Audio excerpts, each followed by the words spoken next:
السلام علیکم ورحمۃ اللہ وبرکاتہ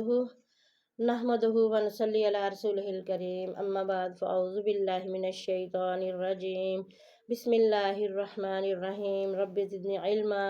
رب اشرح لی صدری ویسر لی امری واحلل عقدۃ من لسانی یفقہوا قولی۔ پیچھے ہم نے ماشاءاللہ سے اللہ کے فضل و کرم سے 89 تک ہم کر چکے ہیں اور آج ہم 90 سے آگے پڑھیں گے۔ سورہ بقرہ کی آیات 90 سے ہم شروع کریں گے، اور اللہ کے فضل و کرم سے میں جس طرح سے پڑھ رہی ہوں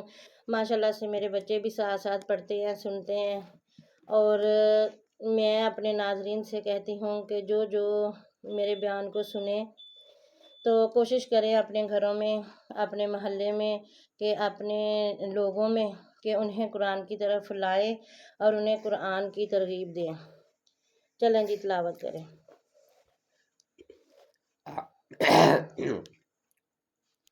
اعوذ باللہ من الشیطان الرجیم بسم اللہ الرحمن الرحیم بئس ما اشتروا به انفسهم ان يكفروا بما انزل الله بغيا ان ينزل الله من فضله على من يشاء من عباده فباءوا بغضب على غضب وللكافرين عذاب مهين وإذا قيل لهم آمنوا بما أنزل الله قالوا نؤمن بما أنزل علينا ويكفرون بما وراءه وهو الحق مصدقا لما معهم قل فلم تقتلون أنبياء الله من قبل إن كنتم مؤمنين وَلَقَدْ جَاءَكُم مُوسَى بِالْبَيِّنَاتِ ثُمَّ اتَّخَذْتُمُ الْعِجْلَ مِن بَعْدِهِ وَأَنْتُمْ ظَالِمُونَ۔ صدق اللہ العظیم۔ ماشاءاللہ، جزاک اللہ، سبحان اللہ۔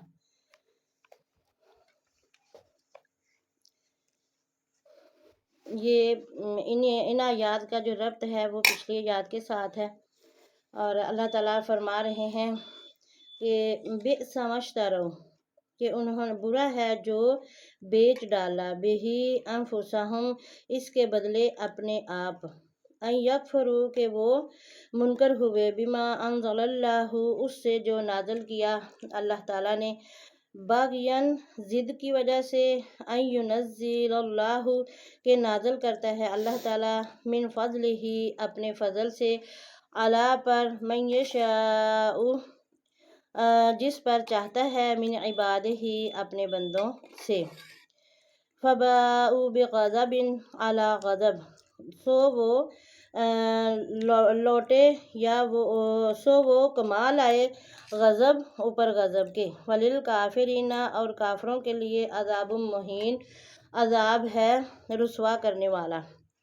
اس آیت میں اللہ تعالیٰ نے فرمایا کہ جو انہوں نے بیچ ڈالا ہے، کیا بیچ ڈالا ہے؟ کہ انہوں نے کفر کیا ہے اپنے آپ سے، اپنے آپ کو جو ہے کفر کے بدلے بیچ ڈالا ہے، انکار کر رہے ہیں اس کا کہ جو ہمارے پروردگار حضرت محمد مصطفیٰ صلی اللہ علیہ وسلم کو اللہ تعالیٰ نے مبعوث فرمایا، کہ یہ کہہ رہے تھے یہود پہلے سے کہ تورات میں جو ان کو بشارت دی گئی تھی کہ اللہ تعالیٰ نے فرمایا تھا کہ میرا پیغمبر آئے گا تو تم اس کی مدد کرنا،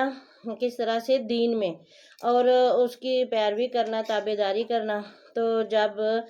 پیارے رسول پاک صلی اللہ علیہ وآلہ وسلم تشریف لے آئے، اور یہ تو خود دعائیں مانگتے تھے کہ یا اللہ کب وہ آخری نبی آئے گا تو ہم اس کے ساتھ ملیں گے اور دین کی جو ہے توحید بیان کریں گے اور مشرکوں کا خاتمہ کریں گے، اور ہم اس نبی کی مدد کریں گے۔ لیکن جب پیارے رسول پاک صلی اللہ علیہ وسلم اللہ پاک نے مکہ والوں میں مبعوث فرما دیے تو یہ جو یہود تھے انہیں کیا ہوا کہ انہوں نے اپنے کفر کی وجہ سے، حسد کی وجہ سے، یعنی بغین، ضد کر لی کہ یہ نبی آخر الزمان جو ہے ہمارے درمیان کیوں نہیں آئے، تو ان کے اندر حسد پیدا ہو گیا، ضد پیدا ہو گئی، اور انہوں نے نبی پاک صلی اللہ علیہ وآلہ وسلم کا انکار کر دیا اور قرآن پاک کا انکار کر دیا، جو کہ آج تک چلا آ رہا ہے۔ تو اللہ نے فرمایا کہ جس پر اللہ چاہے اپنا فضل کرے اپنے بندوں میں، اور جس پر چاہے جو چاہے نازل فرمائے۔ تو یہ جو یہود تھے پھر یہ غضب کے ساتھ لوٹے، غضب پر غضب یعنی غصے پہ غصے کے ساتھ، اور کافروں کے لیے پھر عذاب رسوا۔ اللہ نے فرمایا اللہ کو انہوں نے ناراض کیا تو ان پر پھر اللہ کا غضب ہوا، اور اللہ پاک نے فرمایا، اللہ تعالیٰ عز و جل نے فرمایا کہ کافروں کے لیے عذاب ہے رسوا کرنے والا۔ پہلے یہ خود کہتے تھے کہ یا پروردگار اس پیغمبر کو بھیج دے، جلدی بھیج دے، لیکن ان میں کیا آ گیا کہ حسب نسب اور نسل کی وجہ سے منافرت انہوں نے کی، اور انہوں نے کہا کہ لو جی آنا تو چاہیے تھا آخری نبی ہمارے درمیان، تو ہمارے درمیان نہیں آیا، لہٰذا اب ہم اس کی ضد میں ہیں، حسد کرنے لگ گئے۔ اور آج بھی دیکھیں تو اگر کوئی انسان کسی اچھے مقام پہ پہنچتا ہے نا، تو دوسرے بے شک اس کے خاندان والے کیوں نہیں ہوتے یا کوئی اور لوگ اس کو دیکھ کے خوش نہیں ہوتے، حسد میں آ جاتے ہیں، ضد میں آ جاتے ہیں۔ تو یہ تو پھر ایک شریعت، پیغمبر آخر الزمان اور ایک دین توحید جو تھا اس کا معاملہ تھا۔ تو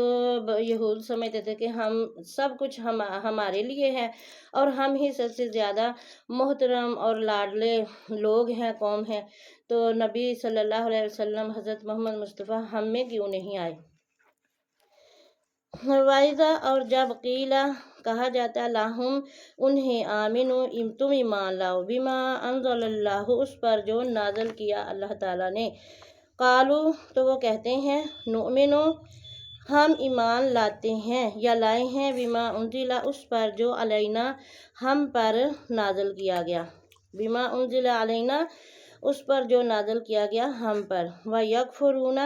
اور انکار کرتے ہیں بما وراءہ اس سے جو اس کے علاوہ ہے۔ اب جب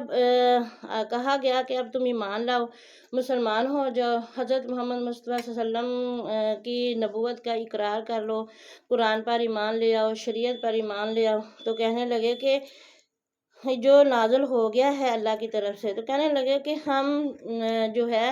اس پر ایمان لاتے ہیں جو ہم پہ نازل ہو چکا ہے، یعنی تورات، اور ہم باقی سب کا جو ہے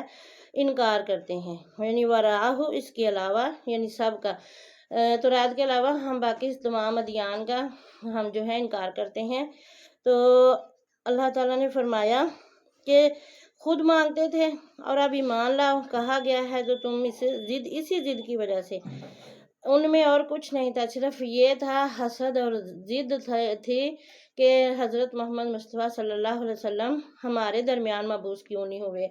ہماری نسل سے کیوں نہیں آئے۔ تو یہ تو اللہ تعالیٰ کی رحمت ہے، اللہ جسے چاہے اپنے بندوں میں سے اس پر عنایات کر دے، اپنا فضل کر دے۔ اللہ بار بار فرماتا ہے قرآن پاک میں، پیچھے بھی ہم پڑھ چکے ہیں کہ اللہ جس پر چاہے اپنا فضل کرے۔ تو جب کسی پر اللہ کا فضل ہوتا ہے تو بجائے اس کے کہ اسے حسد کریں، حسد نہیں کرنا چاہیے بلکہ شکر کرنا چاہیے، رشک کرنا چاہیے۔ آج ہمیں بھی دیکھنا ہے کہ اگر کسی کو کوئی ترقی ملتی ہے، دنیاوی ترقی ملتی ہے یا دینی ترقی ملتی ہے، دین میں آگے بڑھ رہا ہے، بجائے اس کے کہ اس سے حسد کریں بلکہ اسے دیکھ کے خوش ہوں اور کہیں پروردگار کہ جس طرح سے تو نے اس پہ رحمت کی ہے مجھے بھی اپنی رحمت کے حصے میں سے عطا فرما۔ اور اللہ تعالیٰ پھر دیکھے کتنا اللہ تعالیٰ عطا فرماتا ہے، یہ اس شخص کو سوچنا چاہیے جو کہ کسی کو دیکھ کے حسد کرتا ہے۔ اور الحمدللہ اللہ کا شکر ہے میں نے کبھی کسی سے حسد نہیں کیا، بلکہ جب میں کسی کو دیکھتی ہوں تو میں دعا کرتی ہوں پروردگار جو تو نے اس کو عطا کیا ہے اس پہ رحمت کر اور اسے قائم رکھ اور مجھے بھی اپنی رحمت سے عطا فرما۔ وَهُوَ الْحَقُّ حالانکہ وہ حق ہے، مصدقاً تصدیق کرنے والا ہے اس کی، لما اس کی، ماہم جو ان کے پاس ہے، کیا ان کے پاس ہے، تورات، انجیل، تو اللہ تعالیٰ نے فرمایا کہ یہ تو قرآن مجید اور پیارے رسول پاک صلی اللہ علیہ وسلم جو ہیں تصدیق کرنے والے ہیں اس کی جو ان کے پاس ہے تورات اور انجیل اور حضرت موسیٰ علیہ السلام کی تصدیق کر رہے ہیں۔ قل کہہ دیں فلما سو کیوں تقتلون تم قتل کرتے رہے انبیاء اللہ کے نبیوں کو، اللہ کے انبیاء کو، من قبل اس سے پہلے، ان کنتم مؤمنین اگر تم ایمان والے ہو، مومن ہو۔ اب اللہ تعالیٰ نے فرمایا کہ دیکھو تم اگر اتنے ہی ایمان والے ہو، کہتے ہو کہ ہم تورات پر ایمان رکھتے ہیں، تو پھر تم اللہ کے نبیوں کے اس سے پہلے کیوں قتل کرتے تھے اور کیوں ان کا انکار کرتے رہے؟ اور اگر تم اتنے ہی ایمان والے ہو تو پھر اب مان لو شریعت محمدی صلی اللہ علیہ وسلم کو، مانو قرآن کریم کو، مانو نبوت محمد صلی اللہ علیہ وسلم کو جو اللہ تعالیٰ نے اپنے بندے پہ فضل کیا ہے۔ اب اللہ تعالیٰ ان کو اس طرح سے سمجھا رہے ہیں کہ جیسے ہم بھی اگر کسی کو کسی بات کا اقرار کروانا چاہیں اور اس بندے کو سمجھانا چاہیں تو ہم مثال دیتے ہیں کہ تم اس بندے کو دیکھو نا، اس وقت کو دیکھو نا جب تم خود ہمارے پاس آتے تھے، اس طرح سے کہتے اب تم اس کا انکار کر رہے ہو۔ تو آج ہم بھی کسی کو سمجھائیں تو پچھلے حوالے دیتے ہیں، اچھے حوالے دینا یا کسی کی اچھی بات بتا کے کہنا کہ دیکھو تم تو ایسے تھے پھر ایسے کیوں ہو گئے ہو۔ تو سمجھانے میں بتانے میں اللہ تعالیٰ نے ہمیں اتنا اچھا طریقہ بتا دیا کہ اگر کوئی برا انسان ہے تو اس کو اچھی باتوں کے ساتھ بھی سمجھاؤ، اور اس نے جو باتیں کی ہوتی ہیں اپنی طرف سے وعدے کیے ہوتے ہیں وہ یاد دلا کے بھی سمجھاؤ کہ تم تو ایسے کہتے تھے اور اب تم اس بات کو کیوں نہیں مانتے۔ وَلَقَدْ اور البتہ تحقیق جاءکم تمہارے پاس آئے موسیٰ علیہ السلام بالبینات کھلی نشانیوں کے ساتھ، ثم اتخذتم العجل پھر تم نے بنا لیا بچڑا، من بعد ہی اس کے بعد، وانتم اور تم ظالم تھے۔ یعنی جب حضرت موسیٰ علیہ السلام آئے کھلی نشانیاں کہ ان کے پاس کھلی نشانیاں اللہ تعالیٰ نے معجزے عطا فرمائے تھے، ان کے عصا کا معجزہ تھا اور پھر ان کا ید بیضا تھا کہ اپنے بغل میں ہاتھ کو لیتے تو وہ چاند کی طرح روشن ہو جاتا، اور پھر تورات سب سے بڑی نشانی جو کہ اللہ تعالیٰ نے کتاب کی صورت میں نازل فرمائی۔ تو اللہ تعالیٰ نے فرمایا جب موسیٰ علیہ السلام کے پاس اتنی کھلی نشانیاں میں دے کر ان کو بھیجا تو پھر تم نے ان کے بعد بچڑے کو کیوں پوجا، بچڑے کی پوجا کیوں کرنے لگ گئے اور اس کی محبت کیوں تم نے اپنے دلوں میں ڈال لی، اور تم ظالم تھے اور یا ظالم ہو۔ تو اللہ تعالیٰ نے فرمایا کہ بار بار اتنا کچھ تمہاری میں نے خطائیں معاف کی، بار بار تم جو اتنی گنہگاریاں کرتے تھے، نافرمانیاں کرتے تھے، میں تمہاری ہر چیز کو، ہر بات کو معاف کرتا رہا، کر کے تمہیں ہمیشہ معاف کیا، اور جب تم مدد مانگتے تھے تو میں نے اب اپنا پیغمبر بھی تمہارے درمیان نازل فرما دیا ہے، تو اب کیوں کہتے ہو کہ ہم اس پہ ایمان نہیں لائیں گے؟ صرف اس وجہ سے کہ وہ یہود میں نہیں پیغمبر بن کے آئے۔ اللہ نے تو آپ صلی اللہ علیہ وسلم کو تمام دنیا کے لیے، تمام کائنات کے لیے، جنوں بشر کے لیے اور ہر ایک کائنات کی چیز کے لیے پیارے رسول پاک صلی اللہ علیہ وسلم کو نبی بنا کے بھیجا اور آخری نبی بنا کے بھیجا۔ اب جو بھی ہمارے نبی کریم حضرت محمد مصطفیٰ صلی اللہ علیہ وسلم کی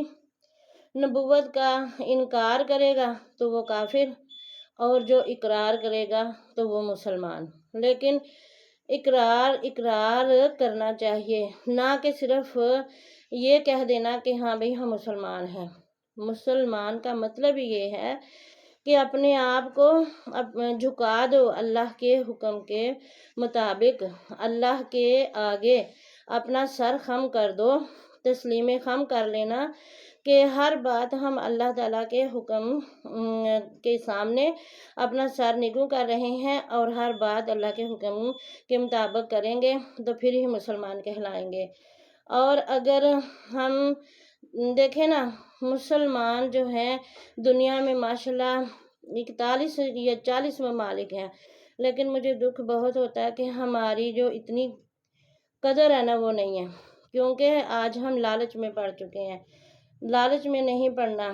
ہم نے دنیاوی چیزوں کو ترجیح دینا شروع کر دیا، بجائے اس کے کہ ہم ہر وقت دنیا کا رونا روئیں، اپنے اللہ اور رسول کی محبت میں اپنے دین پہ عمل کریں، انشاءاللہ پھر دیکھیں مسلمان کیسے بلندی کی طرف جاتے ہیں۔ تو اللہ تعالیٰ نے جب بھی مسلمانوں نے اپنے پیارے رسول پاک صلی اللہ علیہ وسلم اور اللہ تعالیٰ کے احکامات پہ عمل کیا تو بلندی پہ پہنچے، اور جب چھوڑا تو پستی پہ آ گئے۔ اور پیچھے ہماری تاریخ میں بہت سارے واقعات ہیں، برِ صغیر میں دیکھیں، عرب میں دیکھیں، ترکی میں دیکھیں، اور یہ سب کیا ہے، جنہوں نے قرآن کو پکڑا، اسلام کو پکڑا، محمد مصطفیٰ صلی اللہ علیہ وسلم کی سیرت پاک کو پکڑا تو اللہ نے ان کو سربلند کر دیا، اور جنہوں نے چھوڑا تو وہ ذلیل و خوار ہوئے۔ آج ہم نے خود اپنے اندر جائزہ لینا ہے کہ ہم قرآن پہ کتنا چل رہے ہیں، پیارے حبیب حضرت محمد مصطفیٰ صلی اللہ علیہ وسلم کے احکامات کی کتنی پابندی کر رہے ہیں، سنتوں کو کتنا عام کر رہے ہیں، احادیث پہ کتنا عمل کر رہے ہیں، اور ہمیں خود کو بھی ان چیزوں پہ لانا ہوگا، تبھی تو ہم پھر انشاءاللہ اللہ کے فضل سے مسلمان اچھے کہلائیں گے۔ عمل سے زندگی بنتی ہے، جنت بھی جہنم بھی، یہ خاکی اپنی فطرت میں نہ نوری ہے نہ ناری ہے۔ صدق اللہ العظیم و صدقنا رسولہ الکریم۔ اللہم نشہد ان لا الہ الا انت استغفرک و اتوب الیک۔ اللہم صلی علی محمد و علی آل محمد۔